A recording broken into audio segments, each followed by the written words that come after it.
어제와 다른 괴로움과 슬픔, 깊은 탄식에 기도할 수 없고, 저연한 내 안에 속사람은 주를 보지만 말하지 못하네. 나를 악한 자로 보지 않고 나의 원통한 그 맘을 아시니,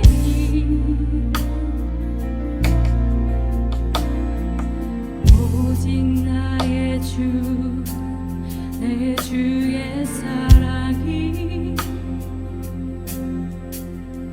나의 속사람을 고쳐주시네. 주의 사랑이 목마른 채우고, 주의 위로가 눈물을 닦으니, 주님의 은혜가 필요한 이 땅에서,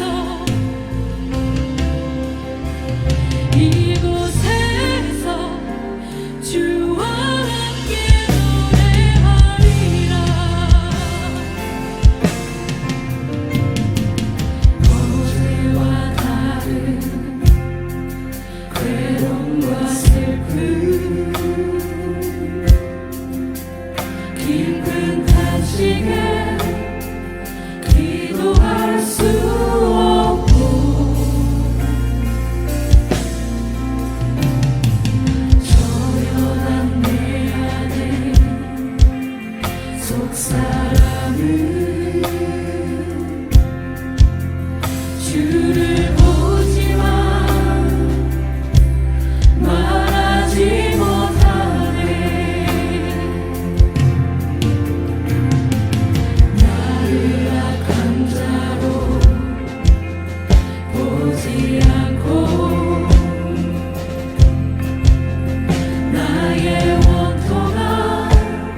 오늘 말씀의 제목은 성경은 새 영적 존재의 갈등 이야기다 하는 제목으로 은혜를 나누고자 합니다.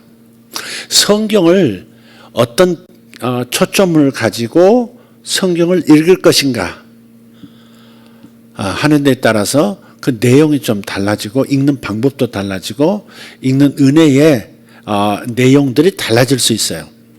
예를 들어서 요한복음 5장에 있는 말씀처럼 이 성경이 너희가 이 성경에서 영생을 얻는 줄 생각하고 이 성경을 상고하거니와 이 성경이 곧 내게 대하여 증거하는 것이로다 그러셨단 말이에요.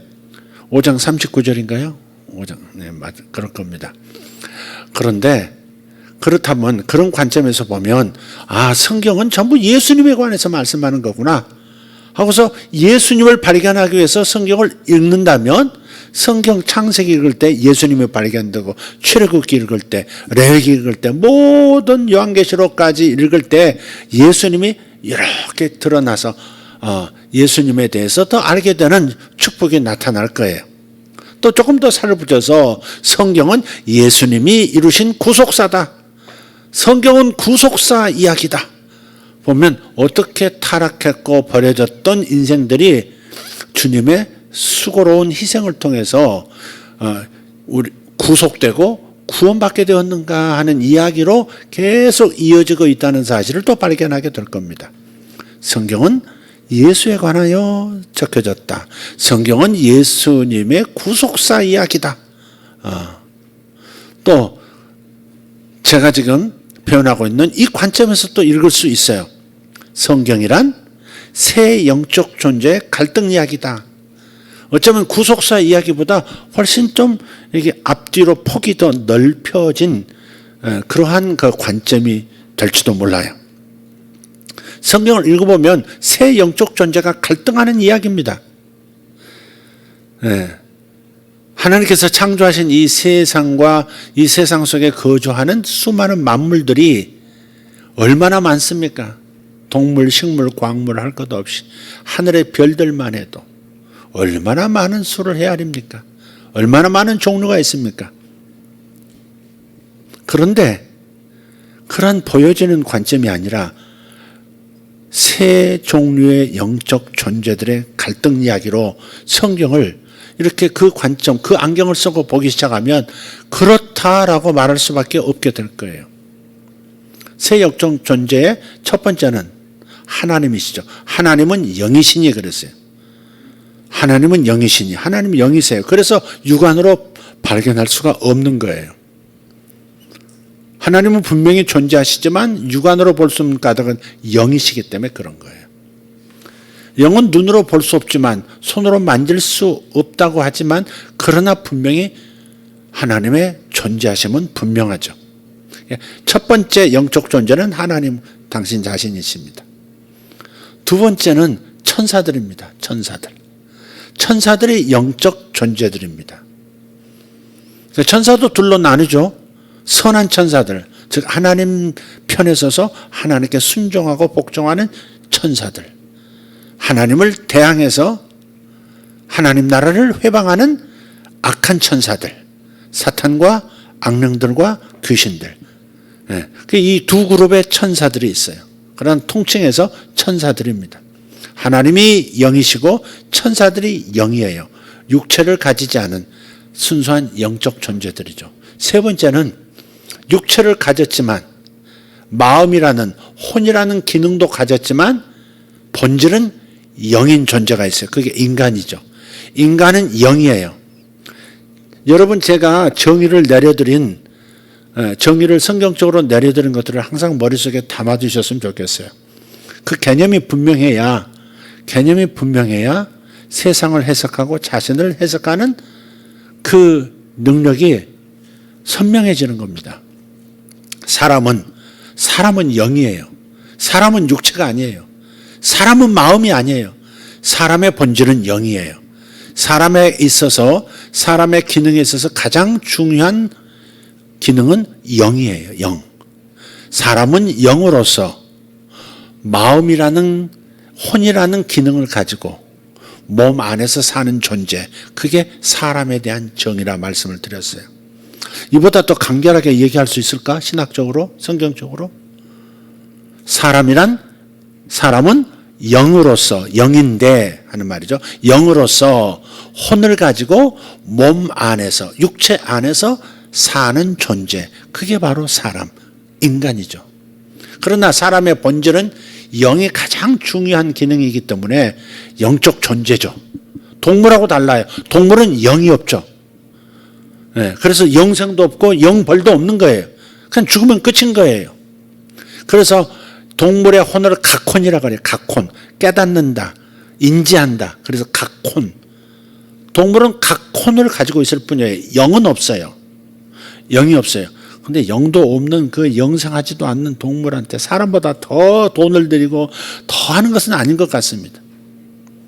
동물을 사랑하시는 거 착한 마음이고 선한 마음이고 바람직한 마음이고 더불어 만물과 살아가는 정상적인 그리스도인의 태도이긴 한데, 그러나 옆에 사람이 굶어 쓰러지고 있는데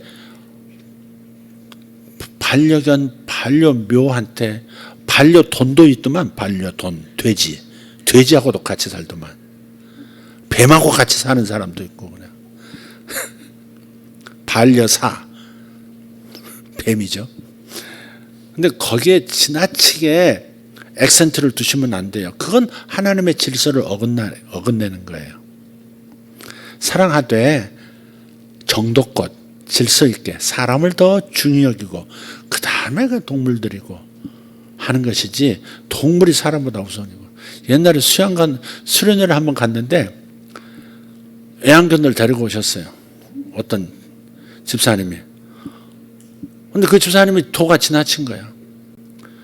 여러 사람이 함께 이제 우리 안 계시니까 이제 얘기하는 거예요. 여러분 누구로 해도 떠오르지 않을 거예요. 모르실 거예요.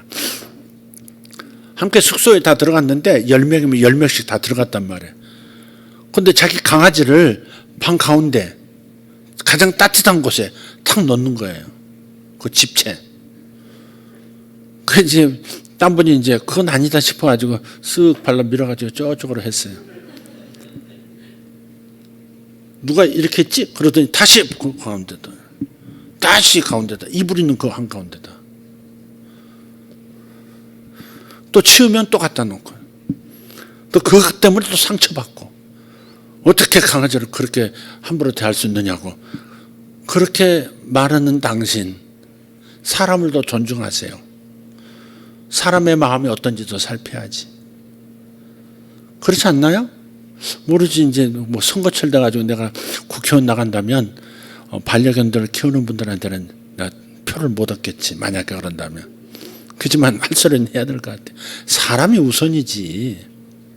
하나님과 사람을 사랑해야 되지만, 하나님 사랑하고 이웃 사랑하지만 첫째 하나님을 사랑하라 그랬잖아요. 순서가 있는 거예요. 순서가.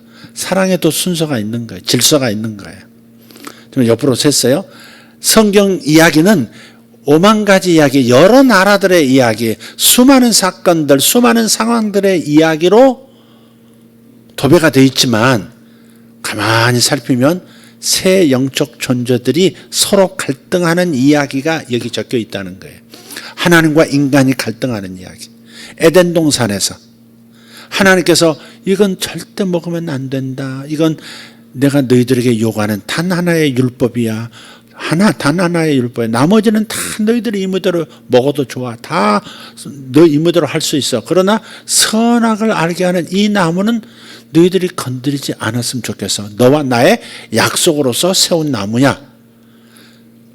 그랬는데 사탄이 슬그머니 들어와서, 뱀의 형상으로 들어와서 유혹을 했고, 하나님의 말씀보다 사탄의 말을 더 달콤하게 받아들인 인간이, 아담과 하와가 선악과를 먹고 말았잖아요. 새 영적 존재의 갈등은 에덴에서부터, 아니 사실 그 이전부터죠. 그 이전부터예요. 사탄은 인간이 창조되기 전부터 하나님을 반역했던 존재예요. 반역했던 존재죠.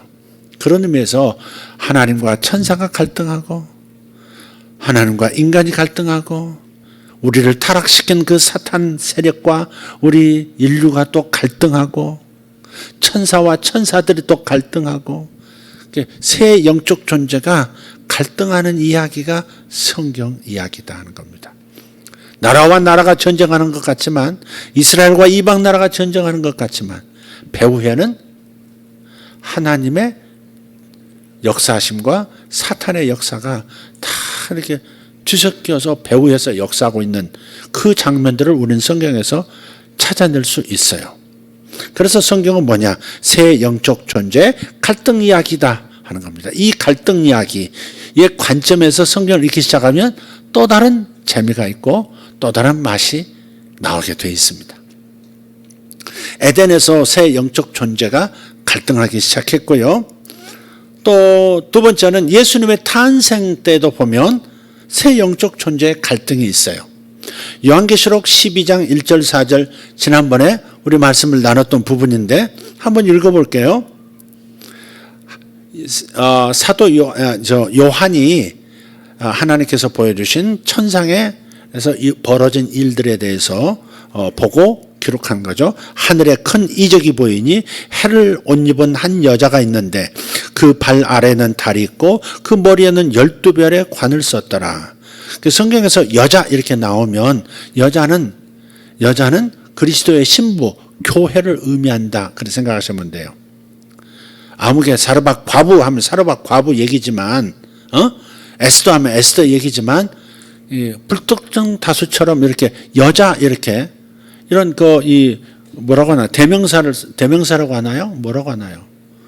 대명사인가요? 여자 그러면 뭔가요? 우리 품사로?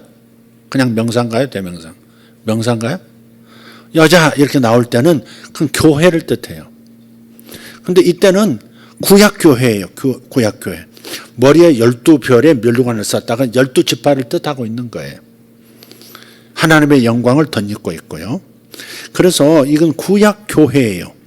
구약시대의 경건한 사람들, 메시아께서 이 땅에 오시도록 계속해서 아들을 탄생시키고 그 아들을 통해서 메시아께서 이 장자로 하나님의 장자로 이 땅에 오시도록 계속 애를 쓰는 그 구약의 경건한 자손들 구약교회입니다. 그게 한 여자입니다. 2절입니다. 이 여자가 아이를 베어 해산하게 되매 아파서 애를 쓰며 부르짖더라. 애 낳을 때가 되었어요. 어떤 애를 낳아야 돼요. 3절 하늘에 또 다른 이적이 보이니 보라 한 큰 붉은 용이 있어 머리가 7이요 뿔이 10이라 그 머리 여러 머리에 7 왕관이 있는데 이 큰 붉은 용은 뭐예요? 사탄이죠. 나중에 요한계시록에서 바로 해석을 해줘요. 용은 바로 사탄이라고. 4절 그 꼬리가 하늘의 별 3분의 1을 끌어다가 땅에 던지더라. 용이 해산하려는 여자 앞에서 그가 해산하면 그 아이를 삼키고자 하더니 그랬어요. 예수님께서 이 땅에 구약의 교회들을 경건한 자손들을 통해서 이 땅에 메시아로서 인간으로서 오셨어요. 애가 태어나면 예수님께서 이 땅에 태어나시면 삼키려고 붉은 용이 앞에서 떡 기다리고 있었던 거죠. 사탄이 예수님을 제거해 버리려고 기다리고 있었던 장면을 요한은 이 묵시적인 언어, 이 묵시적인 수수께끼 같은 언어로 표현을 한 거예요. 또 마태복음 2장 14절에서 16절 한번 보겠습니다. 요셉이 일어나서 밤에 아기와 그의 어머니를 데리고 애굽으로 떠나가 헤롯이 죽기까지 거기 있었으니 이는 주께서 선지자를 통하여 말씀하신 바 애굽으로부터 내 아들을 불렀다함을 이루려 하심이라. 이에 헤롯이 박사들에게 속은 줄 알고 심히 노하여 사람을 보내어 베들레헴과 그 모든 지경 안에 있는 산의 아이를 박사들에게 자세히 알아본 그때를 기준하여 2살부터 그 아래로 다 죽이니. 하늘의 세계, 영적인 세계에서는 영이 태어나는 메시아이신 예수를 태어나면 제거하려고 떡하는 모습으로 그렇게 나타났다면 이 물질 세계, 이 땅에서는 실제로 누가 사탄의 삼키는 도구가 되어 헤롯 왕이, 헤롯이 베들레헴에서 태어나신 메시아를 제거하려고 동방박사를 유인을 했죠. 동방박사들에게 어디에 메시아가 있는지 가서 보고 알려주면 내가 가서 나도 경배하겠다. 왕이신데. 사실은 어딘지 알면 쫓아가서 다 죽이려고 했던 것이죠. 그 메시아를 죽이려고 했던 거죠. 왕은 내가 왕이고 내 아들이 그 다음 왕이 돼야 되지. 어디 다른 가문에서 왕이 나와 하면서 제거하려는 의도를 가지고 있었어요. 동방박사 꿈에 하나님께서 현몽하셔서 헤로드에게 가지 말고 알려주지 말고 곧바로 고국으로 돌아가라 이렇게 말씀하셨고, 또 마리아의 이 정혼남인 요셉, 예수님의 양부라고 할 수 있죠. 육신으로 오신 예수님의 양부라고 할 수 있는 그 요셉이 또 현몽을 하고, 현몽이란 말은 그대 있는 모습 그대로 천사가 나타났다든지 하나님이 나타나셨다든지 하는 거죠. 그 현몽을 통해서 빨리 애를 데리고, 헤롯이 이 아기를 죽이려고 하니까 빨리 애를 데리고 애굽으로 피신하라 이렇게 했죠. 동방박사들이 가져왔던 황금, 유황, 모략, 큰 돈이 될 만한 이민자금, 도피자금이 된 거죠. 그래서 애굽에 내려가서 한참 살다가 헤롯 왕이 죽었다는 소식을 듣고 나중에 다시 이스라엘로 돌아와서 나사렛이라는 동네에서 예수님께서 어린 시절과 청년 때까지 보내시게 되는 겁니다. 어쨌든 하늘에서는 사탄이 역사하는데 사탄의 영향을 받은 헤롯 왕이 땅에서, 이 물질계에서는 예수를 직접 죽이려고 하는 거예요. 예수를 직접 죽이지 못하니까 어떻게 해요? 다른 사람들, 학자들 얘기를 들어보고 구약의 예언을 살펴보니까 미가서에 보니까 베들레헴에서 메시아가 태어난다 하는 예언이 있거든. 그래서 2살 이하로, 언제 태어난지 모르니까 2살 이하로 딱 잡아가지고 베들레헴 인근에 있는 모든 사내 아이를 다 죽입니다. 굉장히 잔인한 왕이죠. 그게 붉은 용이 아이를 삼키려고 하더라 하는 그 얘기를 그래 묵시적 언어로 요한계시록에서 표현한 거예요. 그러니까 벌써 하나님은 인류를 구원하시려고 예수님을 이 땅에 보내셨고, 사탄은 그 구속 사역을 막으려고 삼켜 어려서부터 제거하려고 하고, 인간은 하나님의 도구가 되기도 하고 사탄의 도구가 되어서 또 이렇게 갈등하는 이야기, 그죠? 분명히 보이죠. 이 예수님의 탄생 속에도 새 영적 존재의 갈등 이야기가 나타나는 거예요. 세 번째 또 봅시다. 예수님께서 광야에서 시험 받으시는 장면 기억나시죠? 마태복음 4장, 누가복음 4장 다 나와요. 마태복음 4장 1절을 보면 이렇게 말씀해요. 그때 예수께서 성령에게 이끌리어 마귀에게 시험을 받으러 광야로 가사 그랬어요. 예수님은 사람의 모습으로 오셨으니까 사람이라 하고, 근데 이 사람으로 오신 예수님께서 성령님에게 이끌리었다. 그래서 하나님이시죠. 성령은 하나님이시고. 누구에게 시험을 받아요? 마귀에게 시험을 받아요. 이 마귀는 천사죠. 타락한 천사. 그러니까 새 영적 존재가 갈등하는 이야기가 광야 가운데도 있는 겁니다. 또 다른 사건 봅시다. 십자가 사건에서도 새 영적 존재의 갈등이 나타나요. 누가복음 22장 3절에서 6절입니다. 같이 읽겠습니다. 12 중에 하나인 가룟인이라 부르는 유다에게 사탄이 들어가니, 이에 유다가 대제사장들과 성전 경비대장들에게 가서 예수를 넘겨줄 방도를 의논하며 그들이 기뻐하여 돈을 주기로 언약하는지라 유다가 허락하고 예수를 무리가 없을 때 넘겨줄 기회를 찾더라. 유다는 누구의 도구가 된 거예요? 인간인데 누구의 도구가 된 거예요? 사탄의 도구가 된 거죠. 유다에게 사탄이 들어갔다 그랬어요. 사탄이 다가가서 예수를 팔아라, 예수를 죽음에 넘겨봐라 이렇게 유혹한 거죠. 그리고 유다가 허락하고 돈을 받기로 약속하고 예수님을 다른 제자들, 추종자들이 없는 상태에서 대제사장 무리에게 예수를 살짝 신호를 통해서, 암호를 통해서 넘겨주기로 그렇게 언약을 맺었다 하는 이야기입니다. 여기도 역시 사탄과 사람이 갈등하는 이야기죠. 예수님은 인간이면서도 하나님이시니까 여기서 하나님이라고 합시다. 하나님과 유다 인간과 사탄과 새 영적 존재가 또 갈등하는 이야기예요. 그러니까 인간사가 굉장히 복잡하고 수많은 사람들이 수많은 이야기를 시줄 날줄로 엮어가지만, 그러나 가만히 들여다보면 한 발 물러서서 배후에 뭐가 역사하는 거지? 이렇게 보면 사탄의 역사거나 하나님의 역사거나 인간이 스스로 뭔가를 하려고 하는 것들이 보이는 거예요. 근데 자꾸 이 성경을 읽을 때 이런 시각으로 보면 우리가 삶을 해석할 때 이렇게 정확하게 실체를 잡아낼 수가 있죠. 아담이 선악과를 따먹은 게 분명해요.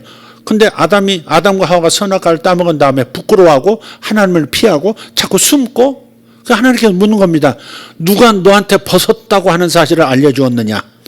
누가 너에게 선악과를 따먹으라고 하더냐? 딱 물으시잖아요.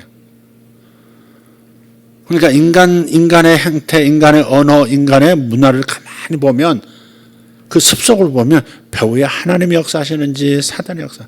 여러분도 잘 보셔야 돼요. 가끔 우리가 예배할 때도 하나님께 집중을 해야 될 텐데, 말씀을 드려야 될 텐데, 하나님께 찬양해야 될 텐데, 갑자기 무슨 방해가 일어날 때가 있어요. 예배의 순간을 딱 리듬을 끊는 수가 있어요. 자기 자식일 수도 있고요. 다른 어린이일 수도 있어요. 절대 예배 때 다른 사람을 방해할 수 없도록 그렇게 어른들이 해줘야 돼요. 가르쳐줘야 돼요. 예배 때는 절대 다른 사람을 방해하면 안 된다. 물론 그 아이가 지금 사탄의 종이 되어서 나를 지금 예배드리기 못한, 너무 극단적으로 그렇게 말할 건 아니지만 상황이 그렇게 말할 수도 있는 거예요. 그게 지금 말씀을 듣고 내가 오늘 깨질 판인데 크게 변화가 일어날 그런 하나님의 은혜가 역사하고 있는데 누가 툭툭 쳐서 보니까 사탕 사줘요. 그래서 나가서 사탕 사주고 왔다. 완전 은혜 다 달아나는 거죠. 예를 들면 그런 거다 이 말이죠. 그러니까 여러분들 그런 것들을 분별을 할 수 있어야 되겠다는 겁니다. 아멘. 분별도 해야 되고 가르쳐주기도 하고, 아이들에게도 예배에 집중하라. 하나님을 예배할 때 하나님을 예배하는 사람을 절대 방해할 수 없다. 그건 가장 큰 죄가 될 수도 있는 것이다. 그걸 철저하게 가르쳐줘야 합니다. 선생님도 가르쳐주고 부모도 가르쳐주고 어른들도 가르쳐줘야 됩니다. 여기서 자유롭게 공부도 하고 애들이 그림도 그리고 할 수 있다. 왜? 어리니까 할 수 있지만 알아들을 수 있는 나이가 될 때 조금 이렇게 말귀를 알아들을 때부터 알려줘야 되는 거예요. 예배는 방해하는 거 아니야. 엄마 지금 예배 드려야 돼. 엄마한테 자꾸 엄마를 끌고 나가려고 하고 엄마한테 땡깡을 부리면 그럼 너 이건 안 되는 거야. 이건 예배 방해하면 안 되는 거야. 지금 하나님이 여기 계셔. 너도 하나님께 예배해야지. 이렇게 가르쳐줘야 된다 이 말. 그리고 그 상황마다 다 반응을 해버리면 여러분 하나님이 하실 일을 못 하시는 거예요. 이런 작은 현장도 새 영적 존재의 갈등 이야기가 될 수도 있는 겁니다.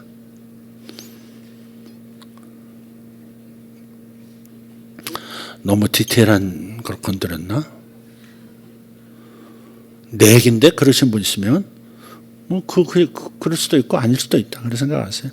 너무 이렇게 그런 거에 우리 애가 혹시 방해했나? 그래서 너무 또 우리 목사님이 또 우리 애를 그러네.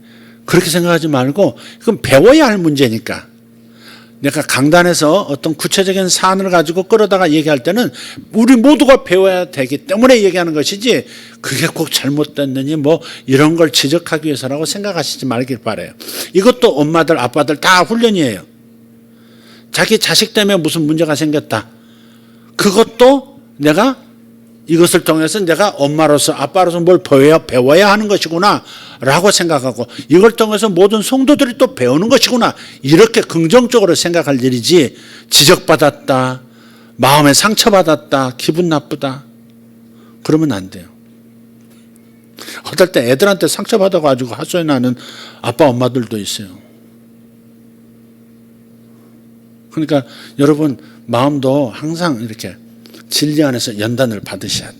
할렐루야. 아멘. 네. 예수님만 시험 받으시는 게 아니에요. 부모도 시험 받습니다. 목사도 시험 받고요. 성도들도 시험 받습니다. 목사의 말 때문에 성도들이 시험 받기도 하고 성도들의 어떤 태도 때문에 목사도 시험 받습니다. 근데 그걸 이겨내야 되거든요. 그 상황을 이해하고 배울 건 배우고 버릴 건 버리고 네. 너무 거기에 또 크게 방점을 둘 거 없고 다 지나가는 거니까 이렇게 해서 여러분 성숙해지기를 축복합니다. 예수님의 광야 시험입니다. 또 십자가 사건에서도 새 영적 존재의 갈등 이야기가 나옵니다. 봅시다. 누가복음 22장 3절에서 6절 말씀 읽었구나. 십자가 사건에서. 십자가 사건이 왜 일어났어요? 사탄이 유다에게 들어가서 이렇게 해서 이 유다 안에 들어간 사탄이 대사장에도 역사하고 빌라도에게도 역사하고 그냥 한 세트로 그냥 패키지로 그냥 지옥에 들어갈 상황이 되어버렸죠. 자, 다섯 번째, 부활과 승천에서도 그렇습니다. 부활과 승천입니다. 요한계시록 12장 5절에서 9절입니다. 아까 4절까지 읽었었어요. 요한계시록 12장 1절에서 4절, 5절부터입니다. 자, 읽습니다. 여자가 아들을 낳으니, 지금 예수님이 태어났어요. 구약 교회에 의해서.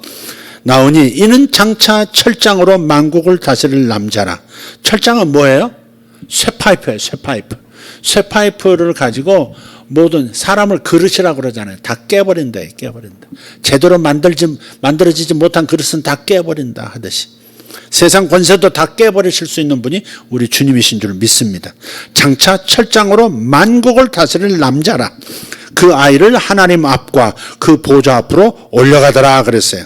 그 아이가 이 땅에 예수님이신데 이 땅에서 태어나셔서 사역하시고 그리고 십자가에서 수고하시고 죽으시고 부활하신 다음에 하늘로 들려 올라갔더라. 승천하신 걸 얘기하는 거예요. 예수님이 승천하셨어요. 승천하셔서 어디로 앞으로? 하나님의 보좌 앞으로 올라가더라 그랬어요. 6절입니다. 같이 읽어요. 그 여자가 광야로 도망하며, 여기서 그 여자는 뭐죠?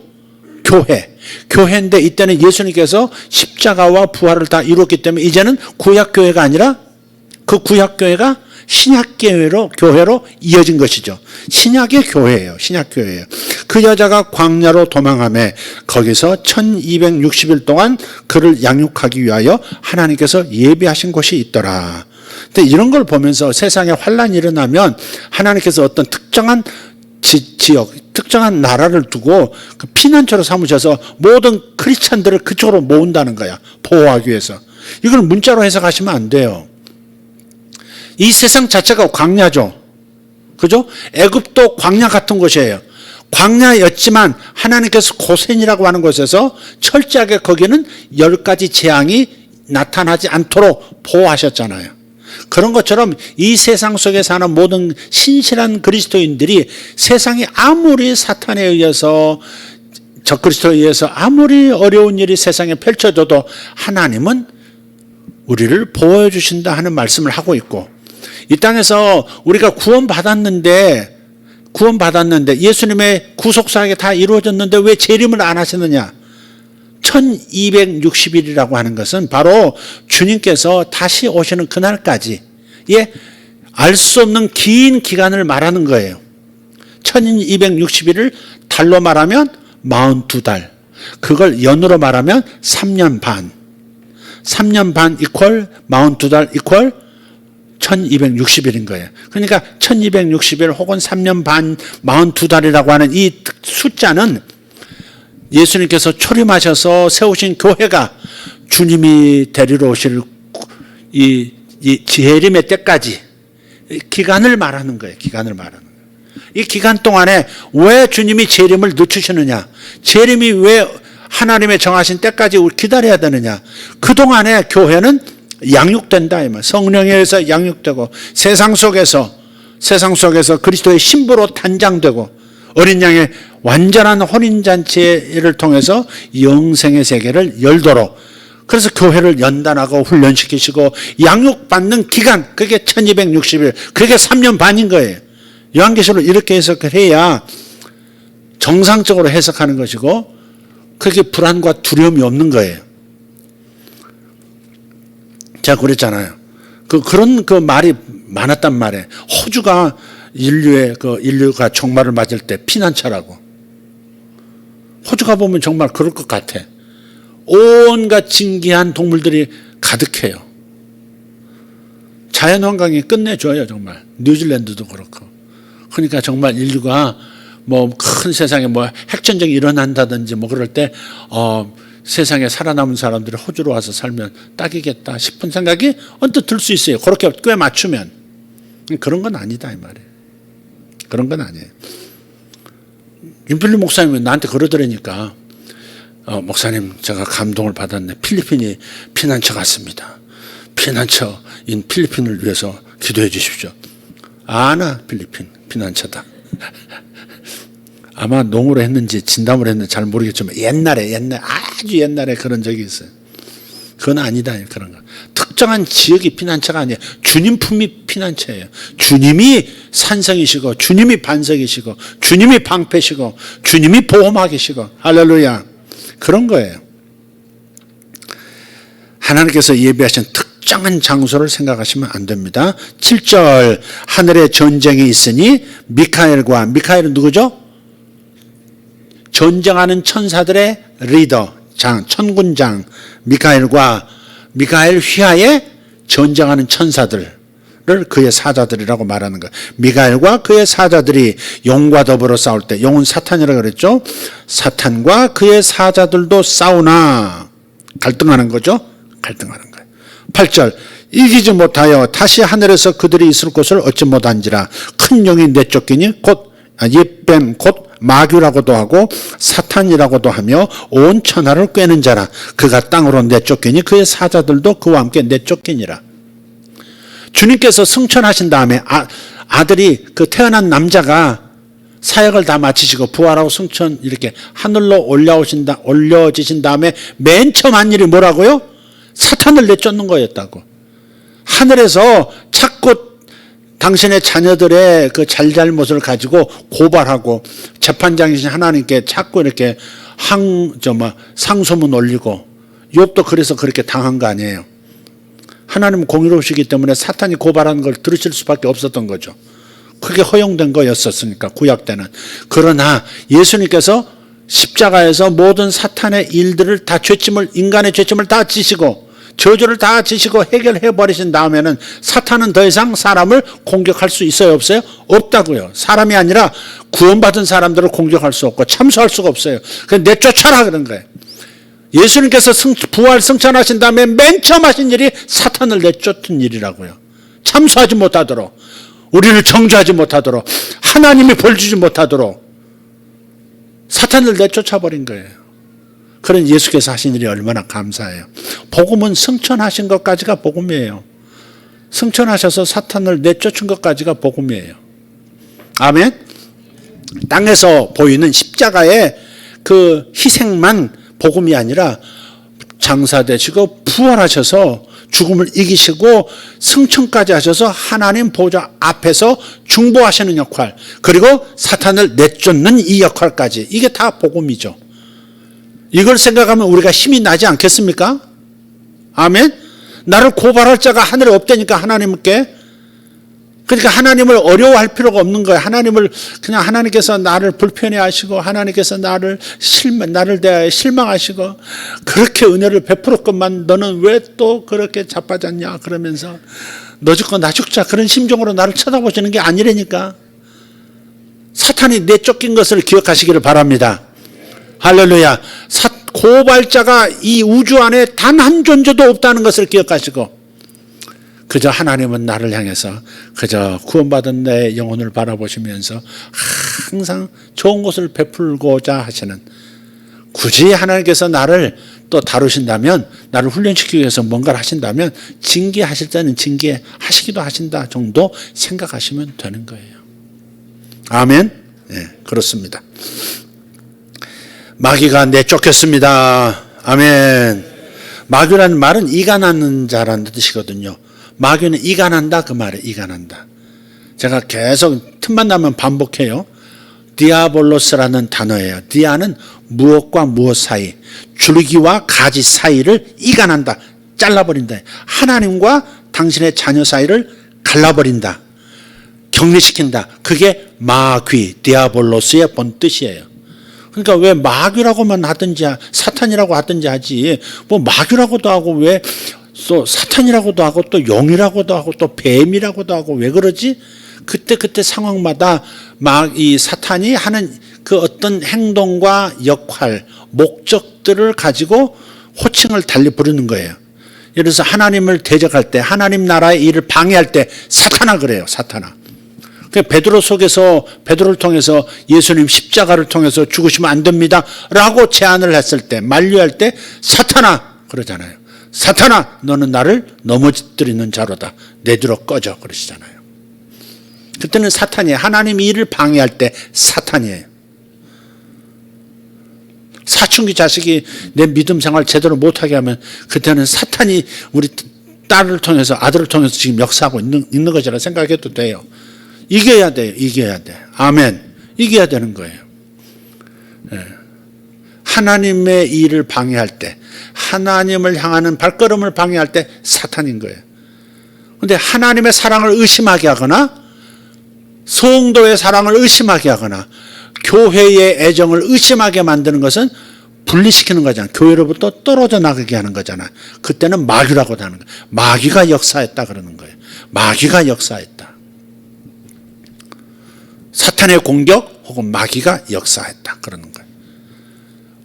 뱀은 땅에서 역사할 때 뱀 그렇게 표현하는 것이고, 용은 하늘에서 역사할 때, 하늘에서 공중파 통해서 세상을 어지럽히고 속이고 하는 다수를 향해서 역사하는 마귀, 그럴 때는 용 그렇게 표현하고, 땅에서 개인이라든지 특정 상황에서 개입할 때 그때는 뱀이라고 표현을 하는 거예요. 이해되셨으면 아멘 합시다. 아멘. 자, 조는 분 없으지? 조는 분은 일어나세요. 자기가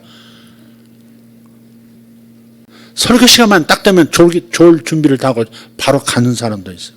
그건 뭔가 역사가 일어나는 거죠. 그게 하나님께서 나를 분리시키는 거죠. 그건 마귀 역사죠. 그게 마귀 역사. 마귀 역사로 영이네. 피곤해서 그렇습니다. 근데 왜 항상 피곤하냐고. 뭐 하길래 항상 피곤해? 뭐 하길래 항상 피곤해? 찬양 때 너무 힘을 쏟아가지고 말씀을 들을 기회가 없을까 봐 찬양도 그냥 2곡, 3곡, 4곡 선에서 끝내도록 해. 찐 빠지지 않도록. 하나님께 올라가는 것이니까 2시간, 3시간도 지치지 않아야 되는 건 마찬가지 당연한 거지만 육체기 때문에 피곤할 수 있거든요. 직장생활하면서. 그러니까 찬양도 좀 짧게 하는 것은 말씀을 우선 들어야 돼. 제일 중요한 건 말씀을 듣는 거지. 말씀 못 듣게 하는 것은 마귀 역사에 지금 말리는 거지. 그럼 왜 용인을 해요? 계속. 그럼 일어나. 그냥 그 자리에서 일어나. 스스로 창피하면 잠이 달아나잖아. 아니면 조용히 나가서 뒤에 서 있어. 그럼 돼. 지금 조는 사람 있다는 얘기가 아니에요. 여기서는 안 보여요. 다 눈 뜨고 있는 것 같아. 마스크까지 써가지고 마스크로 받쳐가지고 다 쪽재진 눈이 돼가지고 안 보여. 자, 6번째 새 영적 존재의 갈등 이야기. 예수님의 공생의 사역 내내 갈등합니다.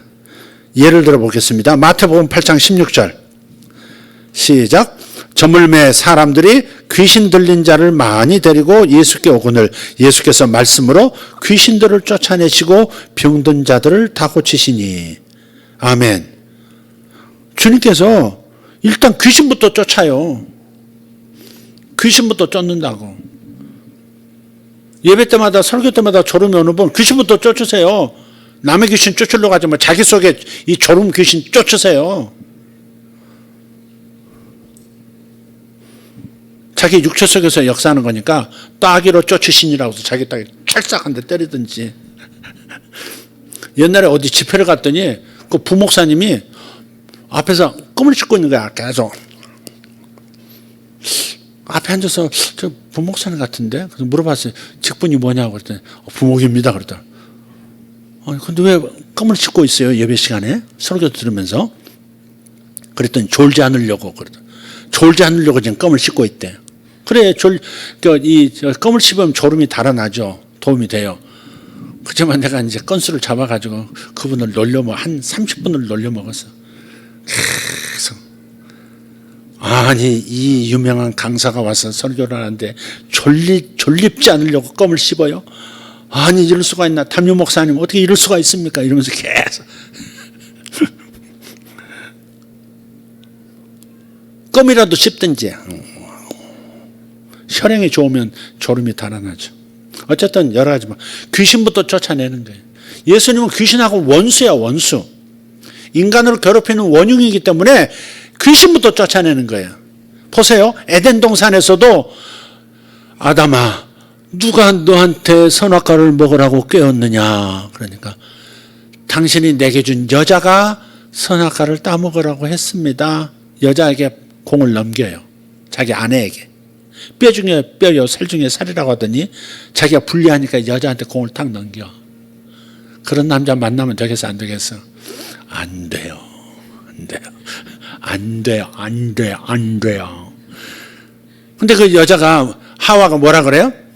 어찌하여 선악과를 따먹었느냐? 그랬더니 뱀이 나에게 와서, 사탄이 내게 와서 먹으면 지혜로워지고, 그 다음에 먹음직하고 뭐 어쩌고 뱀을 딱, 사탄을 딱 얘기하죠. 그 순간에 주님께서 아담에게 물었는데, 몰라서 물으시는 게 아니잖아요.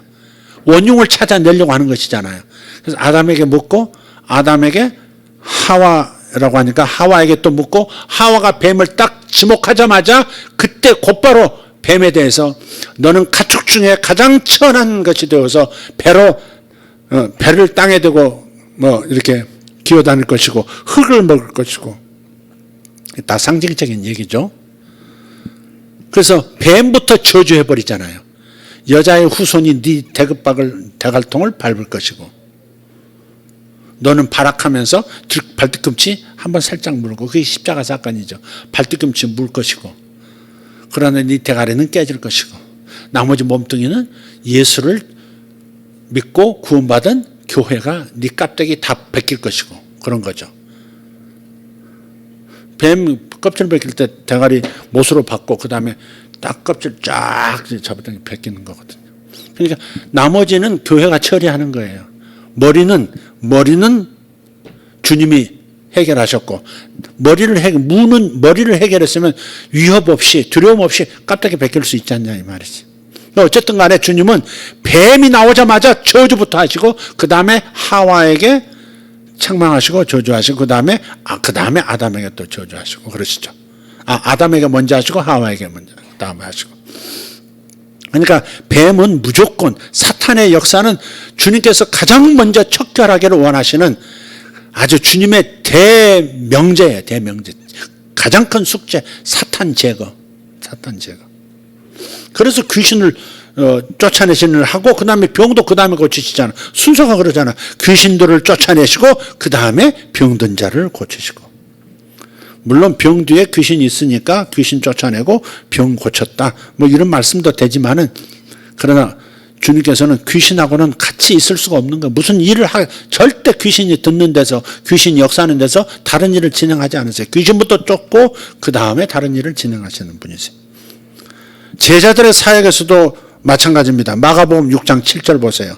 12 제자를 부르사 둘씩 보내시며 더러운 귀신을 제어하는 권능을 주시고 그랬어요. 아멘. 예. 주님께서 제자들을 둘씩 해서 복음 전파하라고 각 도시로 보내실 때 귀신부터 제압하는 권능을 주셨다 그러잖아요. 귀신을 제압하지 않으면 그게 원흉인데, 원흉을 제압하지 않으면 증상만 치료하는 것과 같거든요. 귀신이 이 집안에서 역사해서 지금 이런 일들이 생기고 있는데, 귀신부터 이 집안에서 기도해서 쫓아내고 명령해서 쫓아내지 않으면 이 병이 여기서 나는 것 같더니 저쪽으로 옮겨가지고 저 사람이 또 병들고, 이 사람이 미치더니 그 다음 자식이 또 미치고, 뭐 이런 식으로 돼버리는 거예요. 그러니까 귀신부터 제거하는 거예요. 이해되시면 아멘 합시다. 네, 그런 거예요. 그러니까 제자들 보내실 때도 귀신부터 제거하도록 만드시는 거예요. 마가복음 16장 17절. 나중에 주님께서 제자들을 파송하실 때 마지막 유언처럼 남기시는 말씀이세요. 시작. 믿는 자들에게는 이런 표적이 따르리니 곧 그들이 내 이름으로 귀신을 쫓아내며 새 방언을 말하며. 새 방언부터 말한다 그러지 않으세요. 귀신부터 내쫓고 깨끗이 청소한 다음에 주님 모셔, 성령님 모셔, 그런 거잖아요. 그렇다고 해서 우리가 맨날 귀신만 쫓고 축사하고 매사를 귀신으로 알고 막 너무 그래서도 안 되죠. 예를 들어서 아까 이제 설교 시간에 조는 걸 말씀을 드렸는데, 되게 피곤 때문에 그러지, 뭐 귀신이 뭐 얼마나 얘기해서 그러겠어요. 그러니까 피곤을 물리치는 법을 밤에 잠을 자고 맑은 정신으로 예배에 올 수 있도록 이렇게 하는 훈련을 해야지. 틀림없이 대부분 보면 이게 주일날 참석 못한다든지 예배 참석 못한다 보면 밤에 잠을 안 잔 거예요. 그게 컴퓨터 게임이 됐든지 아니면 드라마가 됐든지 유튜브가 됐든지 뭐가 됐든지 잠을 안 잔 거예요. 어떤 사람은 밤새도록 기도하고 낮에는 항상 졸고 밤낮이 바뀌어버려가지고 그것도 안 되죠. 그러니까 피곤하지 않는 컨디션을 유지하는 법을 스스로 삶을 좀 이렇게 좀 개선을 하셔야 합니다. 그래야 예배 때 말씀 들 때 말씀 듣는 것이 제일 중요하지. 말씀이 있어야 내 속에 변화가 일어나고 하나님의 역사가 나타날 거 아니에요. 믿음도 생기고. 근데 말씀을 못 듣는다는 것은 그러면 굉장히 가볍게 지금 살고 있는 거예요. 뭔가 잘못 살고 있는 것이다. 자, 일어설 분 일어서세요. 일어설 분. 마스크 올려서 안대를 하시든지 차라리. 자, 자, 계속 가겠습니다. 자, 바울의 사역에서도 한번 봅시다. 새 영적 존재의 갈등. 에베소서 6장 10절에서 18절. 시작. 끝으로 너희가 주 안에서와 그 힘의 능력으로 강건하여지고 마귀의 간계를 능히 대적하기 위하여 하나님의 전신갑주를 입으라. 그랬습니다. 10절 11절 잠깐 말씀을 나누고 하죠. 하나님의 전신갑주 입어라. 그 말씀은 뭘까요? 자기 힘으로 할 수 있는 영적 전쟁이 아니다 그런 거죠. 그죠? 자신의 힘으로 사탄과 싸워서 이길 수 있는 게 아니다. 하나님의 주시는 전쟁의 갑옷을 입어야 승리할 수 있다. 그 말씀을 하고 있는 거죠. 왜? 마귀의 관계이기 때문에. 마귀는 영물이기 때문에 눈에 보이지 않아요. 눈에 보이는 적이 아니라고. 눈에 안 보이는 적이고 은밀하게 역사하기 때문에 간교한 거예요. 100이면 100 넘어가기 십상인 거죠. 사탄이 타겟으로 삼으면 넘어가기 십상이에요. 이 도둑이나 강도가 이렇게 표적을 삼으면 거의 성공한다 그러잖아요. 우리가 모르고 희생양이 안 되니까 지금 안전하니까 이렇지 정말 타겟을 삼으면 도둑 당할 수도 있고요. 사기 당할 수도 있고요. 강도 당할 수도 있고 그러는 거예요. 목숨도 뺏기잖아요. 그러니까 마귀의 관계라는 것을 가벼이 여겨서 안 되고 자기 힘으로 이길 수 있다고 생각하지 말고 전적으로 하나님의 도우심으로만 이길 수 있다 생각하고 기도해야 되는 거죠. 아멘. 사탄은요 내 육신을 통해서도 역사해요. 불순종하는 내 육신의 습관, 우리의 성향을 통해서도 사탄은 역사해요. 그러니까 우리의 습관을 바꿔나가는 훈련을 해야 되는 거죠. 우리 습관, 밤에 안 자는 습관 이런 거. 예배 낮에 일을 못할 정도, 예배를 못 드릴 정도로 졸음이 쏟아지게 만드는 그 무언가를 그 습관을 바꿔야 되는 거예요. 또 세상을 통해서도 역사하죠. 세상의 풍조, 세상의 풍습. 제일 불만 있는 것 중에 하나가 뭐냐면 아니 연초만 되면 구정 때에 가까워지면요 뉴스에서 하나같이 얘기해요. 올해 차례상은 뭐 얼마면 될 것이 20만여면 됩니다. 올해 차례상에는 물가가 올라서 간단하게 올라갑니다.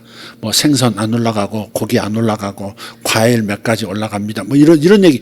꼭 차례상을 당연히 올려야 되는 거죠. 제사를 반드시 드려야 되는 것처럼 모든 채널에서 차례상, 올해 차례상, 올해 차례상. 말이 차례상이지 그 제사 아닙니까? 제사. 당연히 제사 드려야 된다는 것처럼 입력을 시키는 거 아니에요. 그게 영이 물을 내뿜는 거라고 그런 게. 공중파에서 막 미혹하는 거죠. 제사 안 드리는 것은 상식적이지 않은 사람인 것처럼 조상 모시지 않으면 아주 나쁜 놈인 것처럼 그렇게 풍습을 만들어가고 좋지 못한 사탄의 풍습을 계속 이어가도록 종용을 하고 있잖아요. 그런 것들을 통해서 역사한다고요. 그런데 뭐 넘어가면 안 되죠. 그러니까 예수 믿고 제사 안 드리겠다 그러는 자식을 보면 부모도 분노하고 내쫓고 싶고 호적에서 파버리고 싶고 부모 사이가 갈라지고 막 그러는 거잖아요. 핍박이 일어나는 거죠. 사탄은 세상의 풍토, 세상의 풍속을 통해서 역사하고 우리의 잘못된 습관이라는 불순종하는 우리의 성향, 우리의 육신을 통해서도 간계를 베푸는 겁니다. 12절 읽겠습니다. 우리의 씨름은, 여기서 씨름이라니까 삿바잡고 그냥 넘어뜨리는 것을 생각하시면 안 돼요. 여기서 우리의 씨름이란 말은 일종의 격투기예요. 격투기. 레슬링을 넘어서서 격투기. 그냥 팔꿈치로도 찍고 막 무릎으로도 얼굴 찍고 막 그런 수준의 난투극이에요. 가까이서 역사한다 그 말이죠.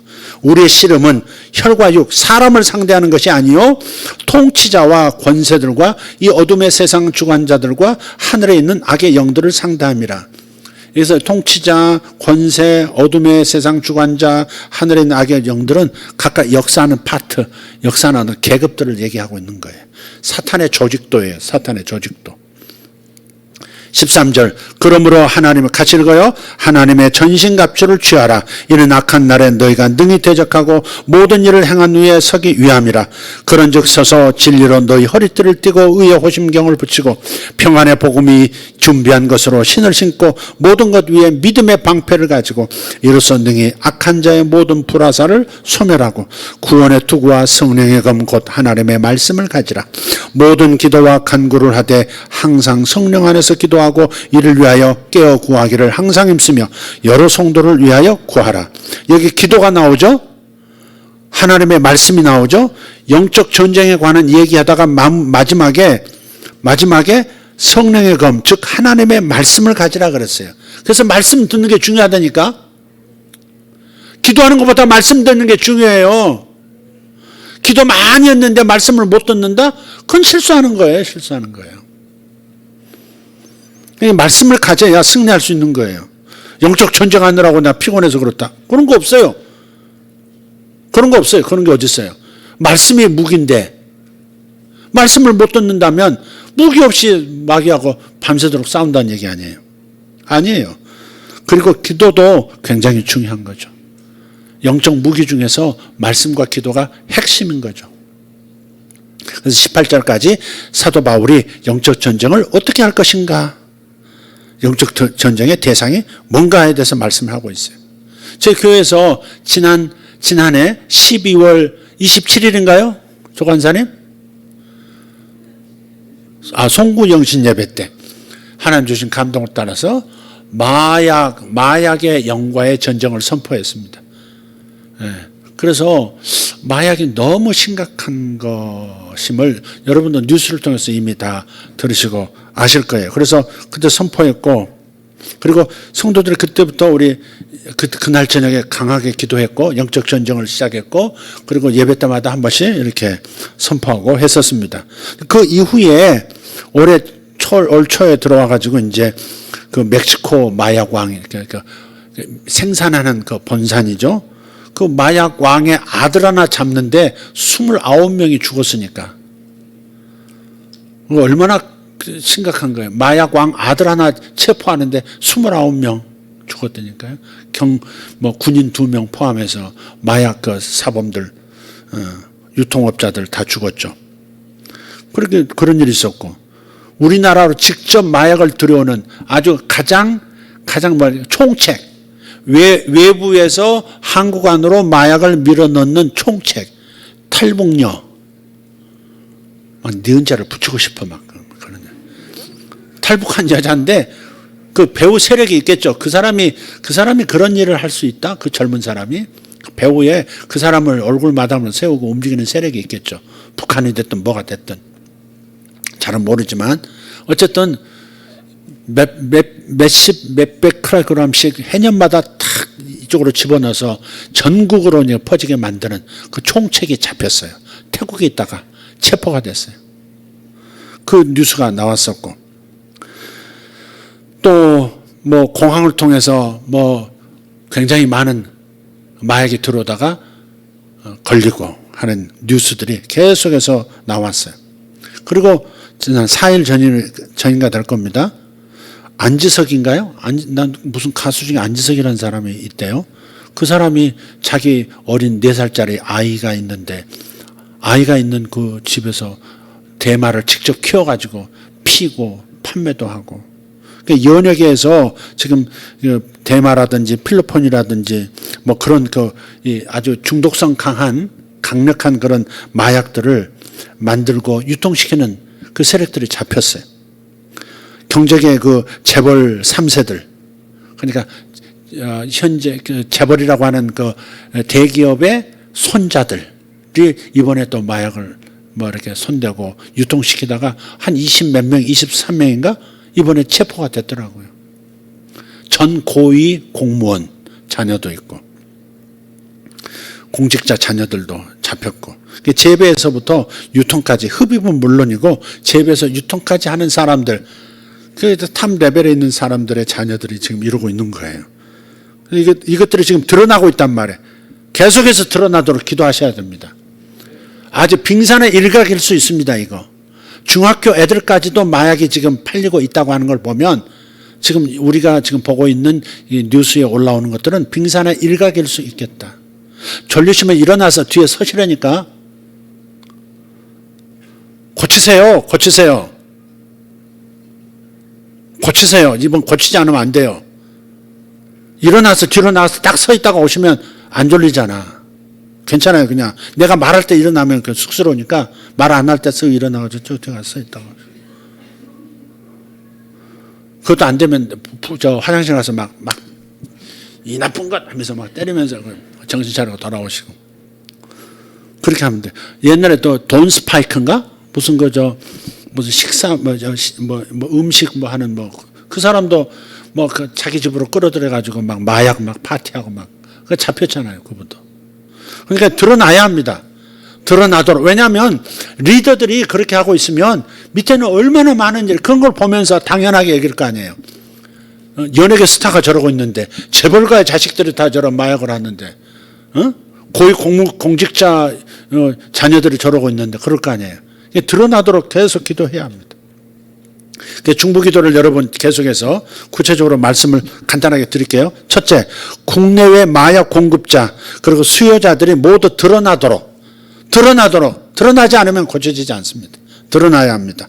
두 번째는 유통망이 모두 드러나도록. 국외의 유통망, 국내의 유통망, 고속도로, 국도, 골목길까지 다 드러나도록 기도하셔야 합니다. 세 번째는 국가의 법 체계가 바뀌도록 해야 합니다. 특히 마약 사범은 중범죄로 법이 수정돼야 됩니다. 잠깐 좀 들어갔다가 보석으로 풀려나고, 재벌가의 손자, 재벌가의 2세라고 잠깐 들어갔다가 몇 달이면 또 그냥 면책되고, 이런 거 말고 중범죄로 법 체계가 바뀌어지도록 기도합시다. 지금 현재 보니까 그 한동훈 법무부 장관인가요? 마약과의 전쟁을 선포를 했더라고요. 그러니까 그 일이, 윤석열 정부가 지금 마약과의 전쟁을 선포한 거니까 마약, 그리고 성범죄, 조폭, 이런 사람들을 중범죄로 다루도록 민법 65조를 손본다 하는 말을 들었던 것 같아요. 그러니까 이런 일이 법 체계도 바뀔 수 있도록, 마약을 중범으로, 특히 지금 마약을 기도하고 있기 때문에 마약을 다루는 사람들이 중벌을 받도록 그렇게 해야 합니다. 그렇다니 어떻게 벌 받으라고 할 수 있느냐. 그렇게 하자면 안 되는 것이, 독한 것이 바로 마약입니다. 그러니까 무서워야 발을 딛지 않는 겁니다. 네 번째는 수사 인력이 증원되도록 기도하셔야 합니다. 수사 인원이 너무 적어요. 근데 수사 인원들, 검찰, 국정원도 이런 걸 다룰 수 있는지는 모르겠습니다만, 경찰, 전부 이 수사 팀들이 많이 생겨나도록, 전국구가 되도록 그렇게 기도해 주시기 바랍니다. 그다음에 다섯 번째는 국가 차원으로 그 마약 중독자들을 치료하는 시설들이 세워지도록. 이게 마약이 너무 무서워가지고 그냥 정신없이 그냥 찾는 거예요. 애가 밥을 먹는지 안 먹는지, 애가 젖을 먹어야 되는지 안 먹어야 되는지도 모르고, 마약이 떨어지면 금단 현상 때문에 마약을 찾아서 막 온 세상을 동네를 돌아다니는 겁니다. 그러다가 애가 굶어서 죽는 일도 있고, 마약이 그렇게 무서운 거예요. 자기 자식도 돌아보지 않을 만큼, 자기 자식이 눈에 들어오지 않을 만큼 마약 이렇게 중독성이 그렇게 강한 거니까. 그게 뭔지 모르겠어요, 도대체. 얼마나 그게 무서우면 자기 자식의 눈에 안 들어올까? 그렇다면 이것은 쉽게 법만 가지고 될 문제는 또 아니다는 거죠. 사회로 복귀하고 가정으로 복귀할 수 있도록 이 치료시설, 치료약들, 치료하는 의사들, 마약 중독자들을 치료하는 의사와 시설들이 늘어나도록, 사명을 가진 사람들이 늘어나도록 기도해 주시길 바랍니다. 우리가 구체적으로 기도해야 되는 거예요. 이제 그 다음에 이제 기도하는 사람들을 위해서 제가 부탁을 드려요. 기도하는 사람들은 연합될 수 있는 한 연합해서 기도하셔야 합니다. 서로 등을 지켜줘야 되거든요. 중보 기도자들은 실제로 마약을 통해서 이 세상을 파괴하려고 하는, 땅을 망하게 하는 세력이 영에 사로잡혀 있기 때문에 자기들을 하나님 앞에 직고해서 이런 것들이 다 파쇄된다면 설 땅이 없기 때문에 중보 기도하는 사람을 공격할 수 있고 중보 기도하는 가족을 공격할 수도 있어요. 그래서 서로를 보호해 줘야 합니다. 서로를 보호해 주는 기도를 하셔야 돼요. 그냥 전쟁에 방어 무기 없이 뛰어들어서는 안 돼요. 예수 그리스도의 보혈로 항상 자신을 덮고 예수 그리스도의 보혈로 저를 덮습니다. 이렇게 하고 기도를 시작하고 성령의 빛과 성령의 불로 보호막을 씌웁니다 하면서 기도를 시작하고 내 가족들을 주님 보호해 주십시오. 보호막을 씌웁니다. 이렇게 해서 선포하고 안전한 곳에 주님의 보호의 손길 아래 두고 영적 전쟁을 시작해야 합니다. 안 그러면 되치기 당할 수가 있거든요. 진짜 영적 전쟁을 통해서 세상을 바꾸려고 하면 적들은 반발하고 공격합니다. 역으로 공격합니다. 자기 세력이 무너지기 때문에, 하나님 나라가 확장되어지기 때문에 흑암의 세력은 반드시 역으로 공격해 옵니다. 그러니까 서로 보호하기 위해서 연합해서도 기도하시고, 혼자 기도하지 말고 같이도 기도하시고, 혼자 기도할 때도 있죠. 같이 기도하시고, 온라인 안에서 서로 이렇게 나 기도 시작해요. 그쪽도 기도해 주세요. 뭐 이렇게 해서 기도를 하고, 이렇게 해서 다 하셔야 합니다. 여러분, 제사장은 이런 일을 해야 되는 겁니다. 땅을 망하게 하는 자들을 망하게 할 때가 이때입니다. 그리고 하나님 나라를 세우려고 하는 자들이 복을 받고 세상이 우리 교회로 인해서 평안해져야 합니다. 아멘입니까? 예, 마약과의 전쟁을 국가에서도 선포했으니까 우리가 영적 전쟁을 통해서 보이지 않는 세력, 이 모든 사람들을 움직이는 그 영의 세력도 땅에 떨어지도록 해야 되지 않겠습니까? 그래서 계속 기도해 주시길 바랍니다. 다 같이 기도하겠습니다. 이제 일어나겠습니다. 일어나셔서 우리 함께 기도하고 함께 또 통성으로 기도하고 가도록 하겠습니다. 항상 예수 그리스도의 이름으로, 예수 그리스도의 보혈로, 성령님의 빛과 성령님의 불로 보호막을 씌웁니다.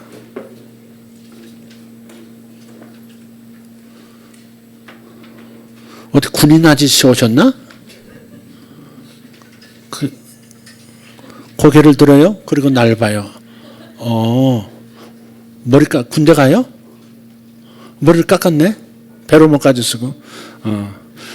기도하겠습니다. 살아계신 하나님, 성경의 이야기가 아버지 하나님, 하나님과 사탄의 세력 간의 갈등이 그려져 있고, 또 하나님의 원수가 우리의 원수임을 깨닫고 영적 전쟁을 하면서 사탄의 세력과 천사의 세력과 갈등하고 있는 우리 구원받은 하나님의 자녀들의 모습이 성경에 나옵니다.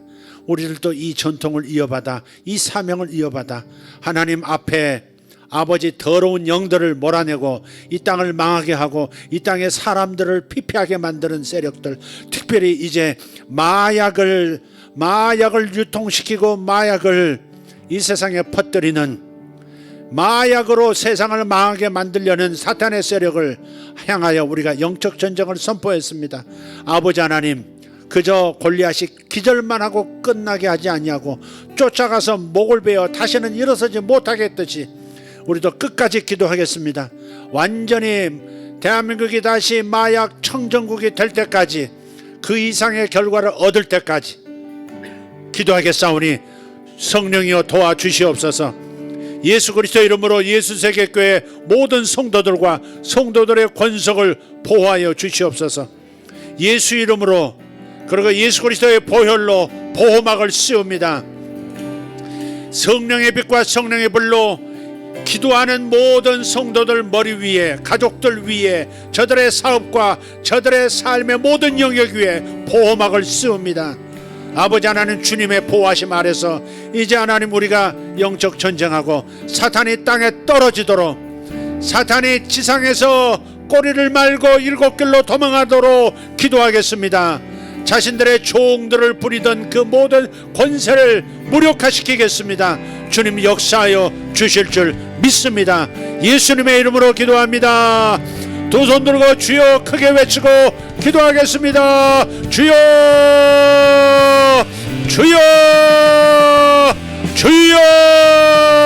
할렐루야. 아버지 감사합니다. 아버지 하나님, 무정한 주의 군대가 아버지 적전을 향하여 아버지 주의 이름으로, 주의 말씀의 검으로 기도하며 선포합니다. 마약의 영은 파쇄될지어다. 마약의 영은 땅에 떨어질지어다.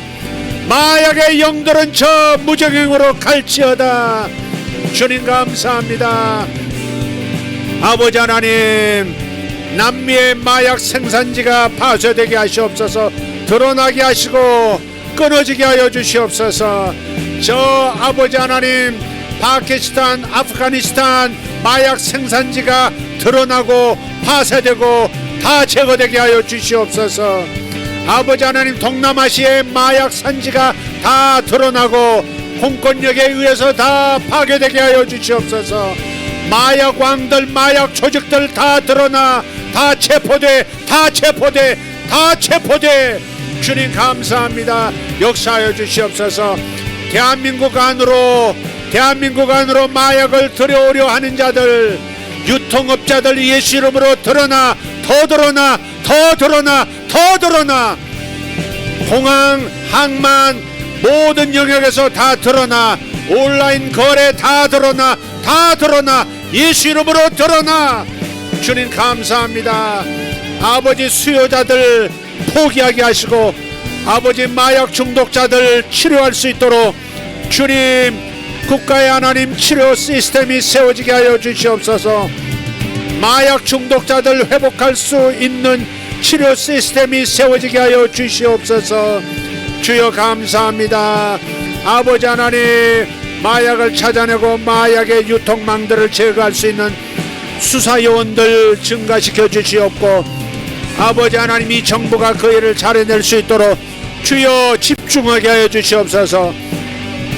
집중하게 하여 주시옵소서. 북한 마약 생산 루트 다 끊어져. 중국의 마약 루트 끊어져. 드러나고 끊어져. 중국에서 들어오는 것들 드러나고 끊어져. 동남아시아에서 들어오는 것들 드러나고 끊어져. 북한 루트 드러나고 끊어져. 주님 감사합니다. 남미 루트 끊어져. 드러나 끊어져. 주님 감사합니다. 역사하심을 감사합니다. 이 나라 지도층들, 고위 공직자의 자녀들 드러나, 더 드러나. 주님 감사합니다. 밤 시간에 마약이 거래되는 현장들, 그러한 나이트 클럽들 다 드러나고, 총책들, 부책들 다 드러나고 체포돼. 법의 심판 강해져. 예수 이름으로 더 강해질지어다. 주님 감사합니다. 주여 감사합니다.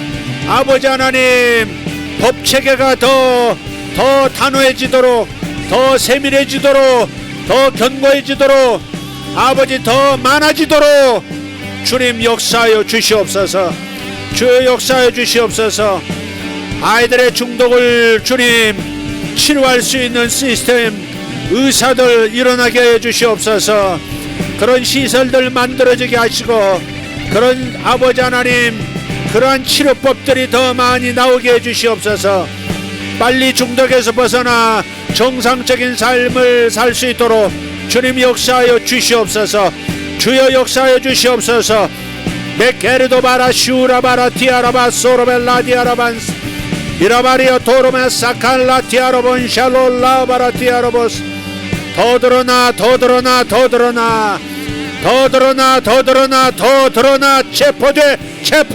체포돼. 주님 감사합니다. 모르가시오르라델라자라 코르단라이자 만다라. 생산지 파괴돼. 생산지 파괴돼. 지구촌의 마약 생산지 다 드러나고 파괴돼. 파괴돼. 파괴돼. 주님 감사합니다. 모슈 람발라티아 람발라 소라발라디아라바 까르모스 이라바티오르단뇨노 로가라 수라바티아라바스 일라바라티아라다 샤랄라티아라본스. 아멘 아멘. 하늘에 있는 영들, 마약을 붙잡은 하늘에 있는 영들, 흑암의 영들 예수 이름으로 떨어져. 전능하신 주 예수 이름으로 떨어져. 무적행으로 떨어져. 힘을 잃어. 예수 이름으로 힘을 잃을지어다. 드러날지어다. 아멘. 할렐루야. 치료자들 많이 나오게 되기를 원합니다. 예수 이름으로 치료가 일어나. 예수 이름으로 마약 중독자들 치유되는 시스템, 치유할 수 있는 시설들, 치유하는 방법들, 의사들 일어나. 나타나. 중독자들을 정상으로 만들어. 주님 감사합니다. 아멘. 감사합니다. 샤로마타리 암마라시아라발라 카마라티. 아멘. 할렐루야.